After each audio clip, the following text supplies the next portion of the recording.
YTN과 한국외국어대학교가 주최하는 중학생 영어토론 대회. 올해 두 번째 대회에는 전국 104개 팀 312명의 중학생이 참가했습니다. 대회는 예선 5라운드 성적 상위 16개 팀이 본선에 진출해 결승까지 토너먼트 방식으로 진행됐습니다. 토론 주제는 대회 한 달 전에 주어지는 준비 주제와 라운드 시작 40분 전에 주어지는 즉석 주제 등 두 가지가 있으며 찬성팀과 반대팀은 추첨으로 결정됐습니다.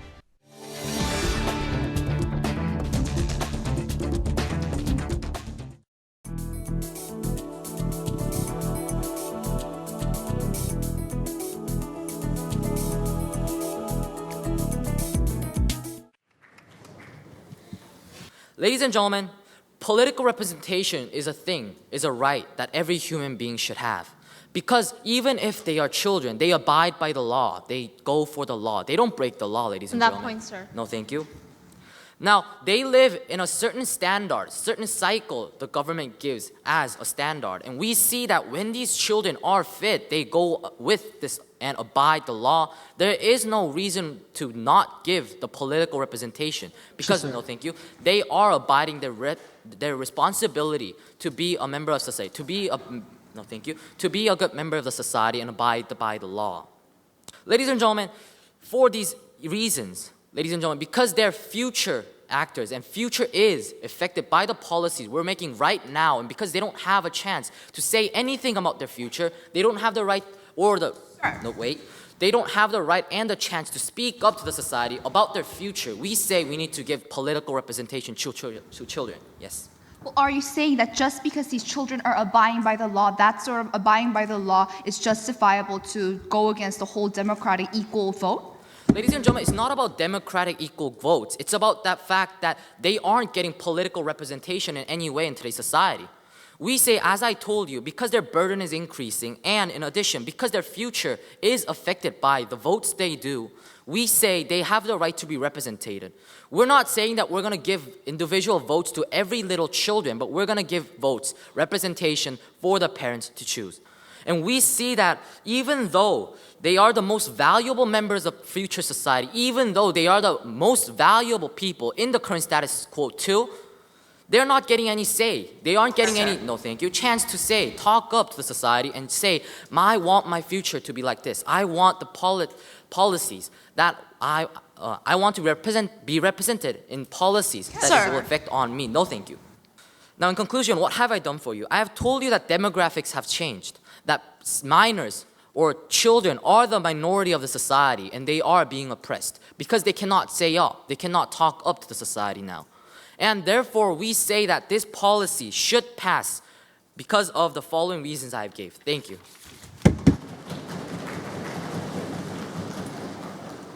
Now, ladies and gentlemen, before the team opposition goes on to elaborate our own case, let us first rebut the several points that are made by the Prime Minister's speech. Now, ladies and gentlemen, acknowledging the fact that the team proposition is giving rights to parents, not to the children, ladies and gentlemen, we ask that this sort of double vote, how can this really be the solvency, ladies and gentlemen? We ask the mere assumption from the team proposition saying that these parents will always be responsible and reflecting the best for their children, ladies and gentlemen. We say that that is an assumption. That is an assumption that, first of all, these parents are always responsible. Second of all, these parents will always make the right, informed choice. Ladies and gentlemen, we ask the question, if the parents make the wrong choice, whose burden is it? We say that it is the children's burden. Therefore, it is actually aggravating the burden when we therefore believe that team proposition is not justified in saying those kind of statements. Now, ladies and gentlemen, let's move on to our first argument, which is about children, how they are not the part of the contract. Now, we say that social contract between the government and an individual is the social contract in a moment, sir.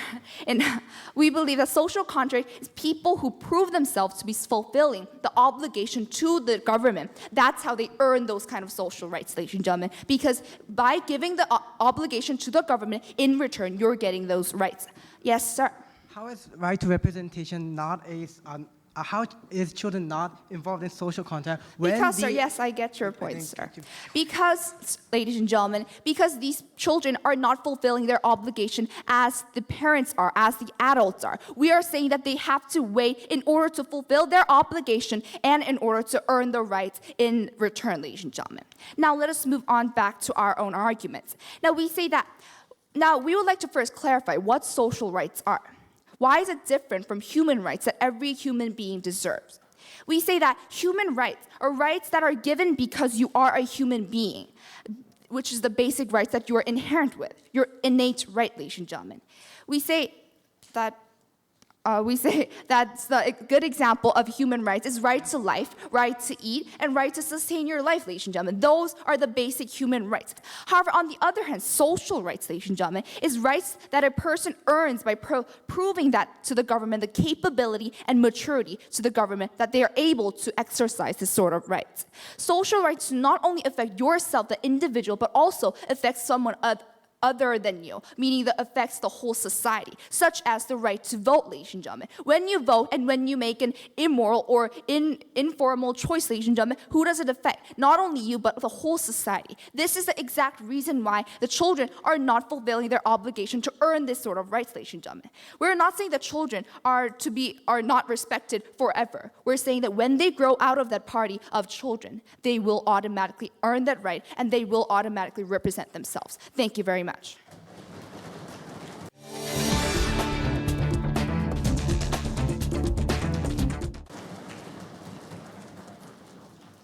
What is social contract? It's saying I have the right to affect my society. I have a say in what rules and what policies that affect me has. I have the right to elect my government, my representatives, so that I can affect the society. That's only when I accept the results. That's only when I agree to follow the rules and contracts and policies that government does. But let's look at kids. They abide by the law. They have to follow all the rules that society agreed on. They have, Sure. No, thank you. If they go against a principle that society agreed on, such as crimes, even though they have to follow the rules and they have to go to juvenile halls, they have to follow what society made of. But they do not have a right to say on what affects them. And secondly, about human rights and social rights. And they said right to vote is a social right, not human rights. You kids have human rights, we're not going to kill you, but you don't have social rights. But let's look at one thing. In status quo, is it my human obligation to pay the debt of what my ancestors had? Is it my human obligation?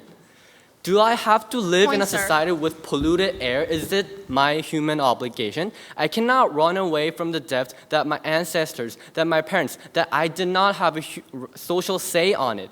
That they're saying that's my obligation. I cannot run from it. But now they're saying you didn't earn a social right. You don't have a say. We say that's contradictory. Let's look at this motion. Kids going to voting booths and 5-year-olds crying for mommies and teenagers voting for no schools, no uniforms, no nothing, no everything. Is that really representation? In our government side, we say no. That's not what representation means. Kids are members of our society. They abide by the rules. They have the right to be represented. They have the right to have a say in society. But they're uneducated. They're immature. They're vulnerable. They're not fully mature, fully developed. That's why we have to turn to legitimate actors, representatives that are called parents. The parents have the right to make contracts with other people, other individuals, which is a social right that kids have but cannot exercise rationally.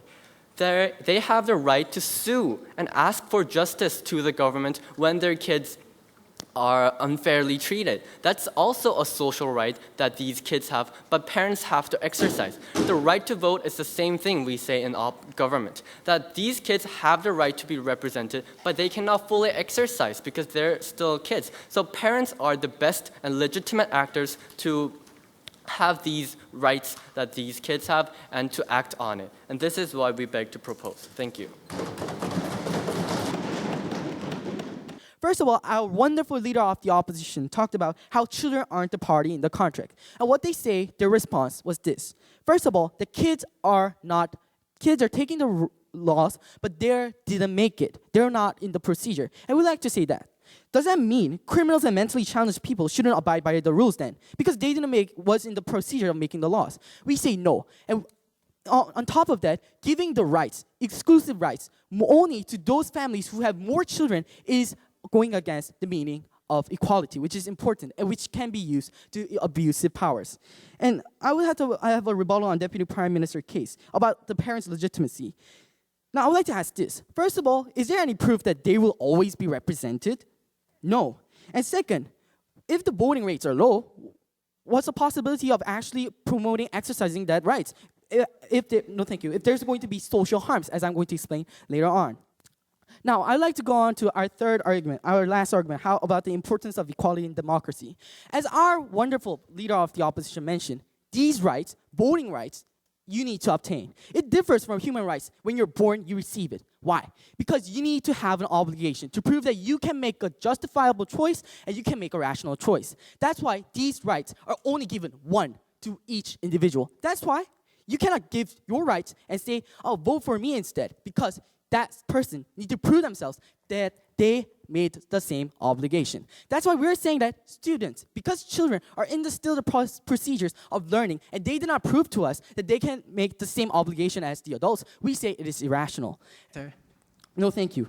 And also, we like to say that just because you have one more child in your family does not mean you can have exercise more rights than others, because they can actually abuse this power. What we mean is this. These rights, these voting rights, will not only affect the policy regarding their children, but it will also affect the policy regarding every other issues, for example, political or economy and every other sectors. No, thank you. And we say that is not right, especially in those circumstances where they can actually abuse their powers, because those family members can use that power to vote in affecting policy in their own interest, in not only those policy regarding those children, but also in other factors, as we mentioned. So because the children are not the party in the contract, as you mentioned, because they differ and they didn't show that they have the same obligation, which is the right to earn, so they're not the party in the contract. And second, how the importance of equality the importance of equality in democracy, we're proudly to oppose today's motion. Thank you.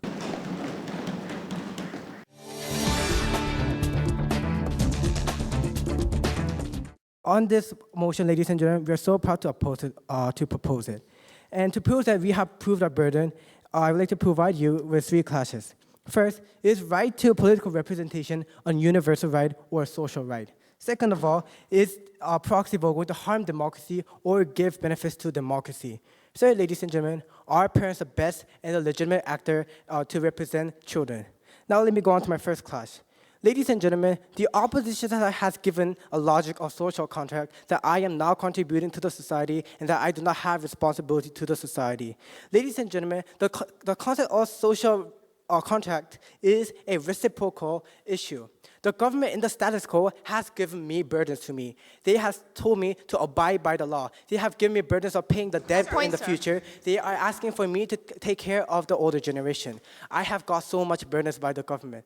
Ladies and gentlemen, we would like to say, because I am affected by the status quo and that I will be affected by the future, we say that the right to political representation is not an issue about the future, it is an issue about the status quo, whether I should be represented now because I am affected now. And we would like to say, because I have the obligations, so many obligations in the status quo, and I am affected by it, and I have responsibility on it, I should be the one to have a say about the policies and the law and the rules that the government is putting on me.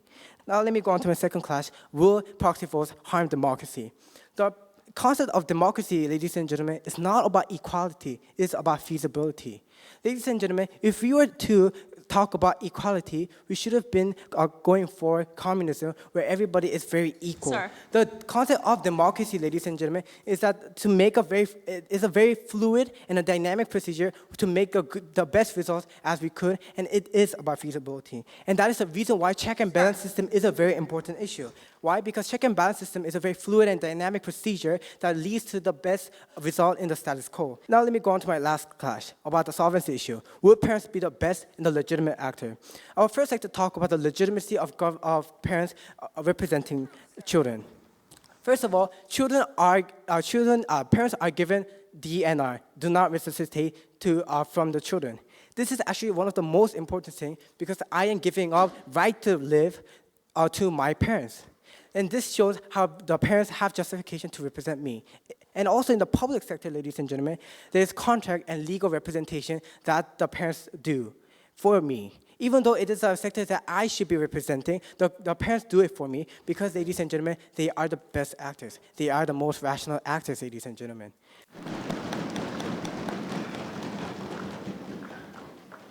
Now, I have identified 3 clashes in today's debate. The first being the justification of children's right to vote. The second being the effects of this policy on the democratic society that we live in. The last clash is about the solvency of the aging society problem that the proposition talks about today. Just because you have to abide by the rules, you are not given with social rights. Because a social right, as our leader of opposition has mentioned, is a right that is earned, ladies and gentlemen. Is a right that is not inherent, ladies and gentlemen. And if you have failed, or if you have not yet proven that you are capable of exerting that right, which will affect others in the society, not only you should not be the one getting those rights, ladies and gentlemen. That is why we on the opposition claim that once these children start to pay off the obligation, actually, we will reward them with a social right because that is only fair. When they are doing something to the government, we will give them something that they can exert on the society because we think that's only fair. But before that, we see no logic in that place. Moving on to our second clash about the effects of this policy on the democratic society, ladies and gentlemen. On the proposition, we have continuously heard about how children will be rewarded with their future burdens, and this is a gift that they give to these children in a democratic society, ladies and gentlemen. We have heard from them. Let me directly quote their third speaker. He said, equality is not a value that should be viewed as important as feasibility in a democratic society, ladies and gentlemen.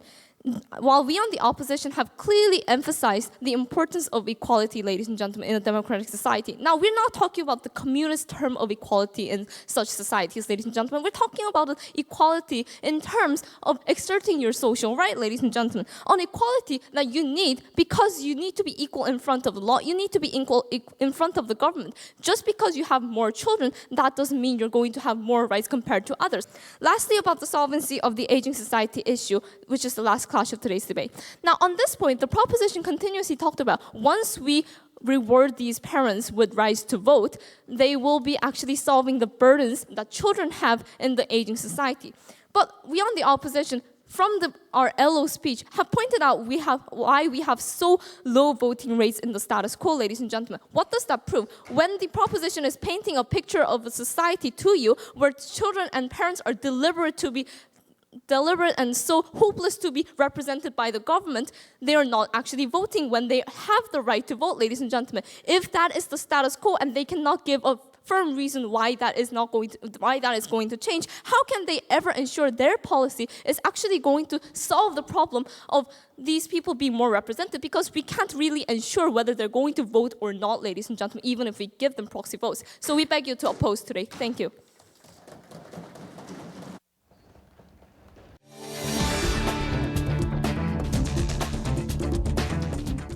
Ladies and gentlemen, the proposition, first of all, in their very first beginning of speech, said that there is an aging society and there is an imbalance of political representation because these children are burdened, yet they do not have a political representation. Now, we say that there are enough representation in the status quo. All 3 members of Team Opposition has been consistently telling you that there isn't enough representation in the status quo. Regarding, ladies and gentlemen, we are promoting the policy to higher the birth rate. We're also promoting the policy regarding education, and we do not see the point why the Team Proposition is accusing that we are not caring enough for the children, ladies and gentlemen. Not only that, besides, if these parents are so desperate to represent their children, ladies and gentlemen, why in the status quo is the voting rate among parents are so low, ladies and gentlemen? If they can prove that, ladies and gentlemen, they can make their case valid. However, they did not. In the very first beginning of our speech, we tackled them with this sort of rebuttal. They did not answer.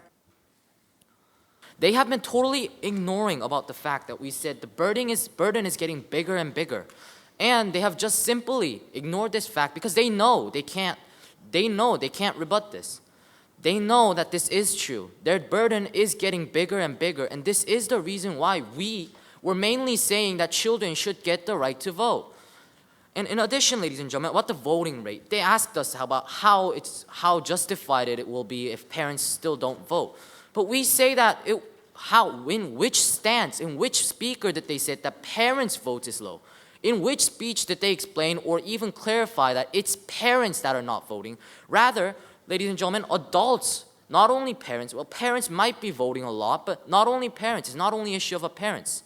And we say that parents represent, and also children's immaturity is not the issue here, because we're not dragging them to the voting booth and vote.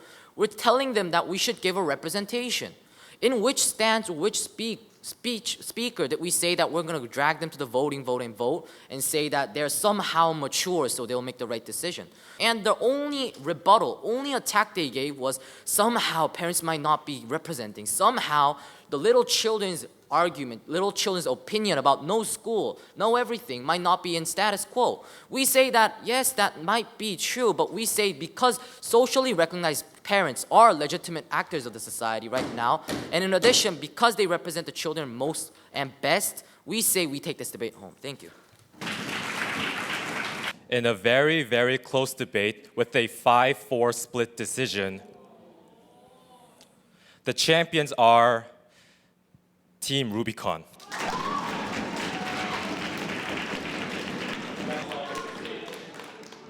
네, 축하드립니다. 영예의 챔피언에게는 상장과 트로피 그리고 상금 100만 원이 수여되겠습니다. Congratulations, the champion will be awarded with certificates, trophies, and 이렇게 한 팀으로 하면서 같이 싸우기도 하고 근데 오히려 싸운 순간들이 차라리 더 기억에 남는 것 같아요. 그런 순간들 때문에 지금 저희가 여기서 이렇게 좋은 결과 있었던 것 같아요. 열심히 해서 그래도 준우승까지라도 했으니까 기분은 좋고요. 그리고 끝났으니까 굉장히 후련해요.